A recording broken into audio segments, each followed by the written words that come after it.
আল্লাহ রাসূল বললেন, রে সাহাবীরা, তোমাদের মধ্যে কি এমন কেউ আছো ওই মহাবীর আমরের সামনে দাঁড়াবার চাও?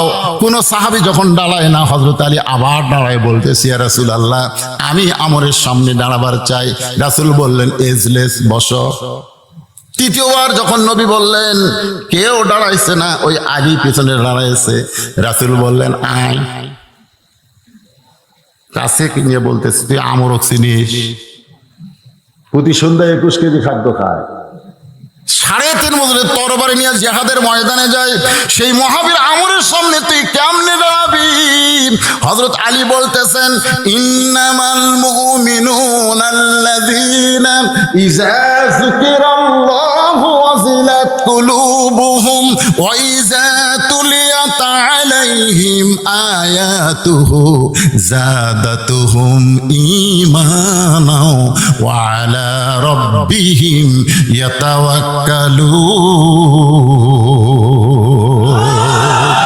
দুনিয়ার কোন আমর চিনার দরকার আমার নাই, আমি আমার আল্লাহকে চিনি। জোরে কাল সুবহানাল্লাহ। ওই 9 বছরের বাচ্চা বলতেছে, দুনিয়ার কোন আমরকে চিনার আমার দরকার নাই, আমি আমার আল্লাহকে চিনি। হুজুর, আপনি নবীকে আমার জীবনের চাইতে বেশি ভালোবাসি। ওই মহাবীর আমর আপনাকে হত্যা করবে আর আমি আলী জীবিত থাকবো, এইটা কখনো মনে করবেন না। দরকার হলে আমার জীবন দিব, আমার নবীর কাছে আমরকে আসতে দিব না। লা ইউমিন আহাদুকুম, আল্লাহ রাসূল বললেন, লা ইউমিন আহাদুকুম হাত্তা আকুনা আহাব্বা ইলাইহি মিন নাফসিহি। তুমি যদি প্রকৃত মুমিন হওয়ার চাও, তোমার জীবনের চাইতেও রাসূলকে বেশি ভালোবাসতে হবে। সুবহানাল্লাহ। গতকাল ফেসবুকে দেখলাম এক ছেলে বাংলাদেশ, এক ঝুটিয়াল এক ছেলে আল্লাহ রাসূল সম্পর্কে আজে বাজে কথা বলতেছে। ধরে কোন কথা ঠিক কিনা? আপনি ফেসবুক খুলে দেখেন, এক ঝুটি বাগজি যা ইচ্ছে তাই বলতেছে রাসূল সম্পর্কে। রাসূল পাগল ছিল, রাসূল মূর্খ ছিল, রাসূল নারীবাদী ছিল, এরকম কথা বলতেছে। এখনো ফেসবুক খুললে আপনি দেখতে পাবেন। বাংলাদেশ সরকার এখন পর্যন্ত এই শয়তানকে গ্রেফতার করে নাই। আমরা কেমন নবীর উম্মত, রবিউল আউয়াল মাসে খালি জশ্নে জুলুস করো, নবীর নামে মিছিল করো আর নবীর বিরুদ্ধে কথা বলে। জীবন থাকা অবস্থায় নবীর বিরুদ্ধে বাংলার জমিনে একটা কথা আমরা বলতে দিব না। ধরে কোন কথা? কিসের জীবন? কিসের জীবন? আল্লাহ রাসূল বলেছেন, তোমার জীবনের চাইতে আমি রাসূলকে বেশি মহব্বত না করলে তুমি প্রকৃত ইমানদার হতে পারবে না। প্রকৃত ইমানদার যদি হতে চাই, তাহলে আমার জীবনের চাইতে রাসূলকে বেশি মহব্বত করার দরকার আছে না নাই? হযরত আলী বলতেছে, ইয়া রাসূলুল্লাহ, ওই মহাবীর আমর আপনাকে হত্যা করবে আর আমি আলী ছায়া ছায়া দেখব। দরকার হলে আমি নিজে হত্যা হয়ে যাব, কিন্তু আমার নবীর একটা পশমে হাত দিবার দিব না। সঙ্গে সঙ্গে নবী ডাক দিলেন, ওসমান।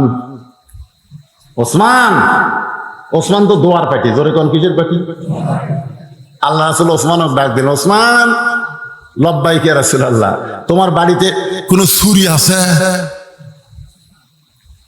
এ তো জঙ্গিবাদী কথা, ছুরির কথা, লাঠির কথা বলে। এখন বাহির থেকে হুজুর কি ওয়াজ করতেছিল, ছুরির কথা কয় করে?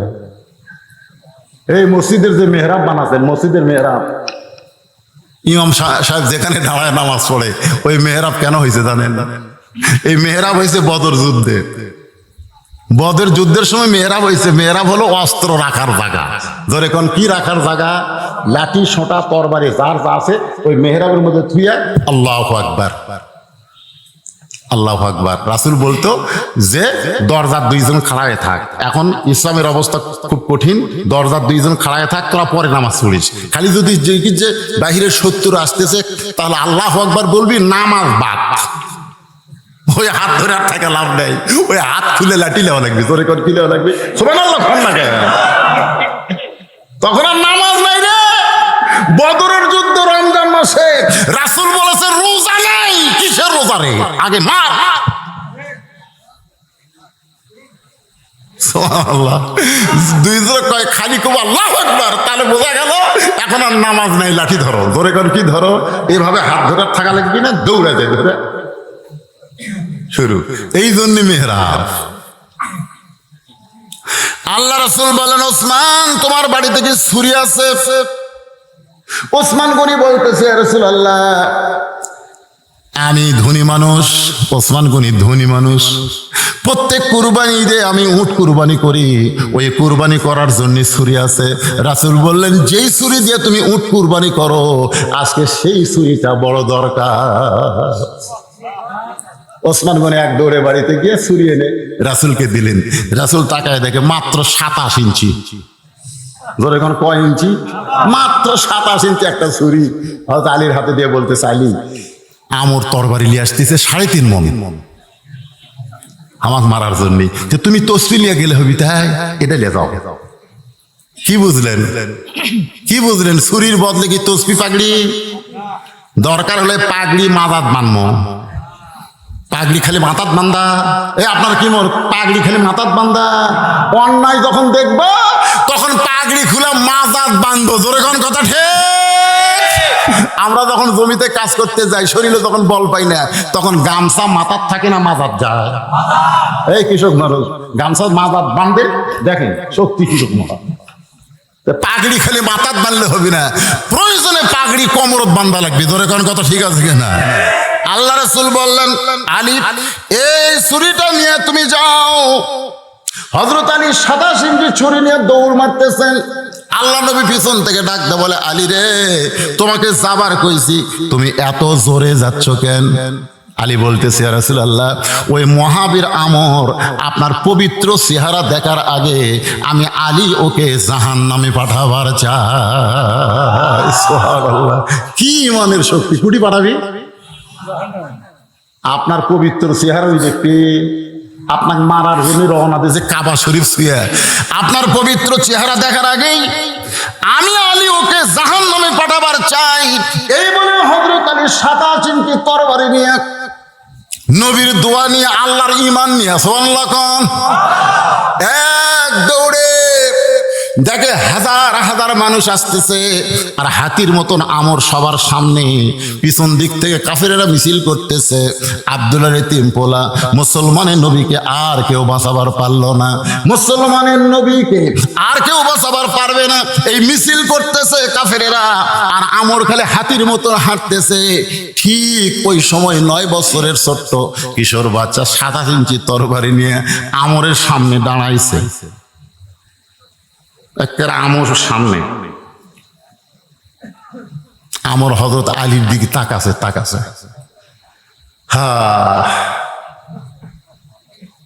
কে রে? এই পুচকা। হযরত আলী কিন্তু একটু খাটো খাটো মানুষ ছিল, খাটো। কে রে, তোর কি বাপ মা নাই? আমি আমরের সামনে, তুই আইলি কি নিয়ে? চাকু নিয়ে। যেইটা দিয়ে জড়ো খোলের নাম হলো ছুরি, আর যেইটা দিয়ে চামড়া খোলে ওর নাম কি? চাকু। আমার ঘাড়ের উপর কি দেখছিস? আর তুই একটা চাকু নিয়ে আমার সামনে দাঁড়াইছিস। সঙ্গে সঙ্গে হযরত আলী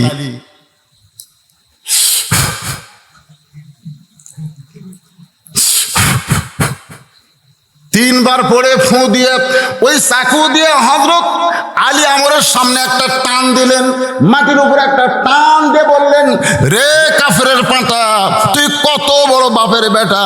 আল্লাহর নবী তো হত্যা করা দূরের কথা, এই ধাক্কা ডেঙ্গায়া এই পারে যা। জোরে কোন সুবহানাল্লাহ। মাটিতে একটা দাগ দিছে। জোরে কোন কি দিছে? দাগ দিয়ে বলতেছে, রে কাফেরের পাঁঠা, তুই কত বড় বাপের বেটা! আল্লাহর নবী তো হত্যা করা দূরের কথা, খালি এই দাগটা ডেঙ্গায় তুই এক ধাপ সামনে যা, এক ধাপ তোল পাতো। এমন কথা হযরত আলী বলেছে, আমরের গোটা দেহ থরথর থরথর করে কাঁপতেছে। সুবহানাল্লাহ কন। কেন? হযরত আলী কি পড়লো, যেইটা পড়ে ওই মাটির উপরে দাগ দিল। আর এমন একটা কথা বলেছে, যে কথা শুনে খালি বলতেছে এক ধাপ, খালি পাও বাড়া, নবিক মারবো, নবিক মারবি, পাওটা চলতো দেখি। পিছন দিক থেকে সমস্ত কাফেররা বলতেছে, মারেন মারেন, কাবা শরীফ থেকে আপনি শপথ করছেন আব্দুল এতিম পোলাকে হত্যা করবেন। আব্দুল এতিম পোলা না পারলেন, কি হয়েছে, যেই পুষ্কা আপনার পথ আটকায় দিছে, পরে মারেন। সমস্ত কাফের যখন মারতে কয়, এমন সময় আমর তরবারিটা দিয়ে হযরত আলীকে মারার জন্য যখন এভাবে তরবারিটা লাগাইছে, হযরত আলী দেখতেছে আনজুরু বিনুরিল্লাহ, জোরে কান সুবহানাল্লাহ।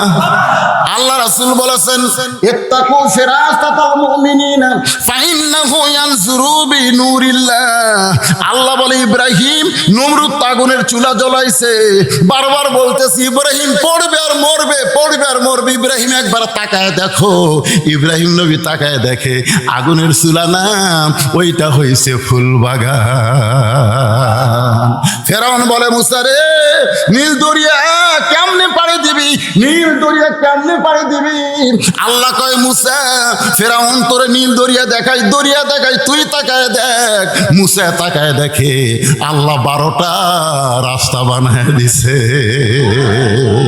আল্লাহ কয় আলী রে, আমরের তরবারি দেখ। হযরত আলী 9 বছরের বাচ্চা তাকায় দেখে ওটা তরবারি নয়, ওইটা আল্লাহ কাঠের তক্তা বানায়া দিছে। তরবারি তক্তা, এই দুই চোখ দিয়ে দেখলে তরবারি, কিন্তু নূরের চোখ দিয়ে তাকায় দেখেন অ্যাটম বোম বলেন, হাইড্রোজেন বলেন, কাফেররা যত বোম বানাছে একটাও বোম নয়। ওই বোমের মধ্যে অণু পরমাণু, ইউসাব্বিহু লাহু মা ফিস সামাওয়াতি ওয়াল আরদ, আসমান এবং জমিনের মধ্যে যা কিছু আছে সব আল্লাহর তাসবিহ আদায় করে। জোরে করে কথা ঠিক কি না? ওরা বোম বানাইছে আমাকে মারার জন্য। ভারত বোম বানাছে, বাংলাদেশ বেশি প্যাস করিস না, বোম মারবো। আল্লাহ কয় মারিয়া দেখ, বাংলার মাটি পড়বি আর মিষ্টি তরমুজ হবি, খালি মারিয়া দেখ। হ্যাঁ, আমরা ইমানদার হলে ওরা বোম মারবি, আল্লাহ কয় ফাটিস না। তো বোম তখন বলবে আল্লাহ না ফাটা কি হবো, আল্লাহ কয় মাটির উর্বর শক্তি তরমুজ হ। তখন বোম তাই তরমুজ হয়ে গেছে। আমাকে রাসূল বলে দেয়া ওটা কাটিয়ে খাচ্ছে। ওরা দূরে থেকে দূরবীন দিয়ে দেখতেছে, হায় হায় হায় হায়, বাংলার মুসলমান বোম কাটিয়ে খায়, বোম কাটিয়ে খাচ্ছে, তরমুজ বানা দিছে। যদি নমরুদের চুলা শান্তির বাগান হয়, যদি দরিয়া রাস্তা হয়, তাহলে বোমকে আল্লাহ বাঙ্গি তরমুজ বানাবার পারে না? আমার আল্লাহর হাতে সব ক্ষমতা। আল্লাহ কোরআনে কি বললেন? তাবারাকাল্লাযী বিয়াদিহিল মুলক ওয়া হুয়া আলা কুল্লি শাইইন কাদির। গোটা বিশ্বের রাজত্ব, কর্তৃত্ব, মালিকানা কার হাতে? সমস্ত ক্ষমতার মালিক কে? আমেরিকা, রাশিয়া, ব্রিটেন, ফ্রান্স, ভারতকে আমরা ক্ষমতা মানি না। আমাদের ঈমান বলে ক্ষমতার মালিক আল্লাহ। তোরা কিছুই না যদি আল্লাহ মুসলমানের সাথে থাকে। জোরে কোন কথা ঠিক?